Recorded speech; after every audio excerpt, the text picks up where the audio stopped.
यहाँ युधिष्ठिर जी को उपदेश कर रहे हैं। नित्यम क्रोधात् तपो रक्षेत्, धर्मम रक्षेत् च मत्सरात्, विद्यां मानापमानाभ्याम आत्मानं तु प्रमादतः। तुम्हारा जो भजन है, जो आप कष्ट सह रहे हैं, उसे तप कहते हैं। आंतरिक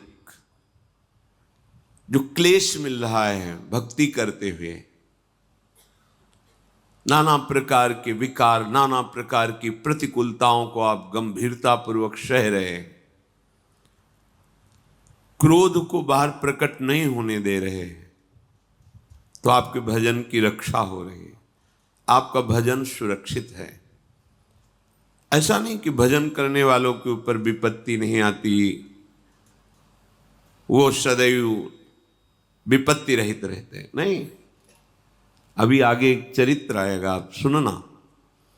विपत्तियां ऐसे सांसारिक पुरुष को भी नहीं आती जैसे भक्तों के जीवन में आती है, पर वहां भगवत साक्षात्कार का योग बनता है। उसी स्थिति में, भयानक विपत्ति में सर्वांतःकरण एकाग्र होकर एकमात्र त्राहि माम प्रभु, आप देखो, आपका ही सब किया कराया है, आप देखो। वो संभालते हैं और अपना अनुभव कराते हैं, तभी उनकी अनुभूति इतनी मजबूत हो जाती है कि काल का प्रभाव, स्वभाव का प्रभाव, माया का प्रभाव वो उनके मार्ग में हलचल नहीं पैदा कर सकती। गंभीर स्वभाव, निरंतर भगवत स्मरण परायण, और क्रोध का अवसर आने पर भी क्रोध न करना, चुपचाप सह जाना, ये बहुत बड़ा भजन रक्षा का सूत्र है। हमारा भजन यहीं से रुकता है, छुपता है, क्षीण होता है प्रभाव उसका। क्रोध आने के अवसर दिलाती है माया, बहुत दिलाती है, पर शांत। अब जैसे आपकी इच्छा हो प्रभु, आप वैसा कीजिए, हम तो आपके यंत्र हैं, जैसा कराते जाओगे वैसा होता जाएगा, जैसा कराया वैसा हो गया, आगे जैसा आपका विधान होगा वैसा होता रहेगा। शांत तप के द्वारा, तप माने होता है क्लेश को सहना। जब सामने से कोई विपरीत परिस्थिति माया पैदा करे, वो कोई व्यक्ति हो सकता है, कोई वस्तु हो सकता है, कुछ भी हो सकता है, माया किसी को भी निमित्त बनाकर आपके सामने प्रतिकूलता पैदा कर सकती है, विपत्ति पैदा कर सकती है। क्रोध नहीं करना। अगर आप संभालने लगे तो हानि हो जाएगी। अगर आप शांत रहे, अब जोई जोई प्यारो करे, सोई मोई भावे, तो जो संभलना चाहिए वो संभल जाएगा। परम सत्य बात मान लीजिए, क्रोध करने से हमारी ही हानि होगी, हमारा ही भजन रुकेगा। किसी के भी हृदय में तनिक भी हमारे द्वारा क्षोभ, दुख पहुंचेगा, वही पलटकर हमारे भजन पर वार कर देगा, भले वो हमारा मंगल कर रहा है। और भगवान सद्बुद्धि दे, भगवान मंगल करें और शांत हो जाए। रक्षित धर्मम, अपने धर्म की रक्षा करो, मत्सरात, द्वेष से। जो हम धर्म पालन करते हैं, भगवत मार्ग में चलते हैं, भागवत धर्म का पालन करते हैं, प्रेम धर्म के पथिक हैं, इसमें मत्सरता हमारे धर्म की हानि करती है। मत्सरता, मेरे से आगे निकला जा रहा है, द्वेष, ईर्ष्या, ये सब बड़े भयानक शत्रु हैं, बड़े बड़ों के हृदय में आ जाते हैं। कैसे इनके प्रभाव को रोका जाए, कैसे नीचा दिखाया जाए, कैसे इनको धूल दूषित किया जाए, कोई अपराध ना होने पर भी माया ऐसा षड्यंत्र रचती है। मत्सरात्, अपने धर्म की रक्षा के लिए किसी से ईर्ष्या मत करो, द्वेष मत करो, मत्सरता मत करो। नहीं, उसकी हानि क्या होगी? आपकी हानि हो जाएगी। आपका भागवत धर्म अंतर्ध्यान हो जाएगा हृदय से, जिस पर आप दृढ़ विश्वास करके चले हैं वो प्रभु संभालेगा। तुम्हें ईर्ष्या नहीं करनी, द्वेष नहीं करना, मत्सरता नहीं करनी। विद्याम मानापमानाभ्याम आत्मानं तु प्रमादतः। ये जो आपको ज्ञान प्राप्त हो रहा है, इस ज्ञान का अपहरण मान अपमान कर लेता है।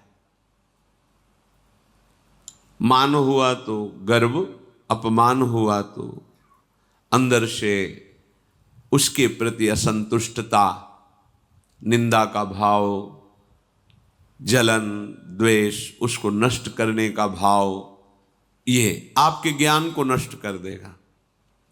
अगर आपका ज्ञान सुरक्षित है तो मान अपमान का प्रभाव नहीं पड़ेगा। मान और अपमान दोनों ये ज्ञान का अपहरण करने वाले हैं। इसलिए आदेश करते हैं विद्याम मानापमानाभ्याम। विद्या के प्रभाव को मान अपमान से बचाइए। जो तुम्हें ज्ञान मिला है, अगर मान सुख भोगने लगोगे तो द्वैत हो गया ना, दूसरा कोई मान कर रहा है तो कहाँ ज्ञान रहा। अपमान के दुख को तो फिर तुम्हारे हृदय में आएगा ना कि दूसरा व्यक्ति मूढ़ है, दुष्ट है। नहीं नहीं, लीला बिहारी की लीला है। एक गाय की शान बांधता है तो खूंटा हिला के देखता है, हिलेगा तो नहीं। ऐसे ही बार बार जीवन भर कहीं तुम्हारी निष्ठा में कोई कमी तो नहीं, परिपक्व प्रभु करते रहते हैं। अब वो कैसे जाल रचते, क्या लीला करते हैं, आपको केवल प्रभु की तरफ देखना बस। अब तो जीवन प्राण सर्वस्व आपको समर्पित है। जैसा खेल खेलो, आपका है। खेलो खेल जैसा आप जैसा चाहो, जैसा चाहो इस शरीर से चेष्टा कराओ, जैसा चाहो लोक से इस शरीर पर चेष्टा कराओ, जैसा चाहो वैसा व्यवहार करो। नाथ, ये जीवन अब आपके हाथ में है, आप जैसा चाहो।